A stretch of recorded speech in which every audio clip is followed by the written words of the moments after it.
Some good news. Americans are starting to feel better about the economy. The University of Michigan's Consumer Sentiment Index rose to 72.6 in July. That is the highest it has been since September of 2021. However, the so-called misery index, which uses jobless numbers and inflation to measure economic distress, is currently at 6.7%. So that is the worst, or that is worse than the 5.8% it was just before the pandemic. Courtenay Brown is joining us now. She's an economic reporter at Axios to talk a little bit about this.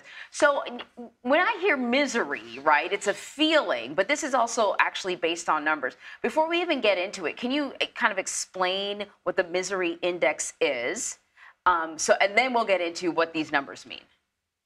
Okay, it has a little bit of a fun name, doesn't it? So the misery index is a crude, simple way to kind of gauge how Americans may or should be feeling about the economy. It combines job data like the unemployment rate and inflation data, and you get this kind of ratio that measures how Americans should be feeling about the economy. And so since the unemployment rate is quite low, but inflation is still elevated relative to before the pandemic, the misery index is still pretty high relative to the before times, if you will.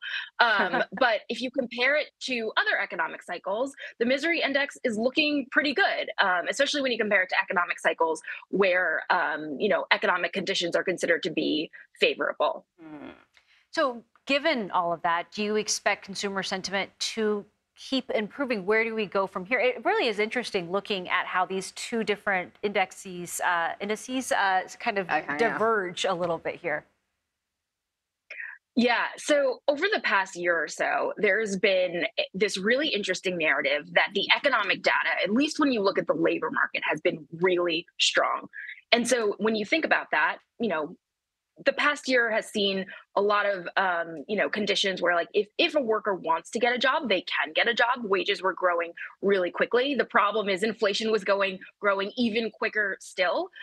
So the result was really downbeat sentiment about the economy.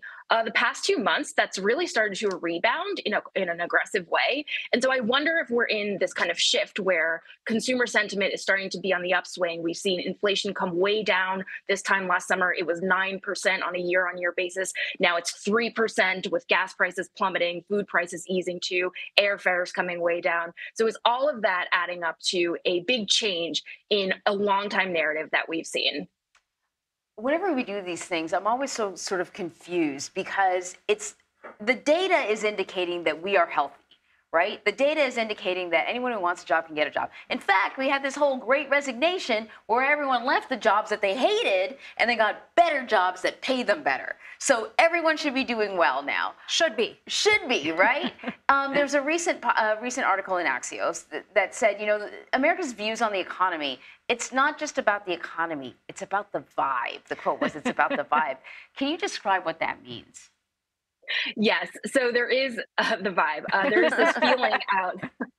There's this feeling out there that things aren't going well because inflation was so high. There was a lot of media attention on how bad America's inflation problem was. And so the vibe out there was like, things aren't great. There's probably going to be a recession on the horizon is what people were fearing, especially because you have the Federal Reserve raising rates, and not just raising rates at a normal pace, raising rates at a really, really aggressive historic pace. And so will all that add up to a nasty recession? That was the vibe out there. But when you look at the reality, when you look at the data, we have the unemployment rate at 3.6%. If that sounds low, that's because it is really low, the lowest level in a half century. Inflation, as I said, is still too high, but it has come sharply down. And so maybe the vibes out there are starting to change. The other thing you have to remember is this question of how are you feeling about the economy? It's inherently political. So if there is an administration that you do not support, perhaps you say, I'm not feeling so great about the economy. And the data kind of backs that up. Republicans feel way worse about the economy right now than Democrats do. During the Trump administration, Democrats felt way worse about the economy than Republicans did. I don't know if I've ever thought about vibes in the economy. So this was definitely a good conversation. Courtenay Brown, thank you very much.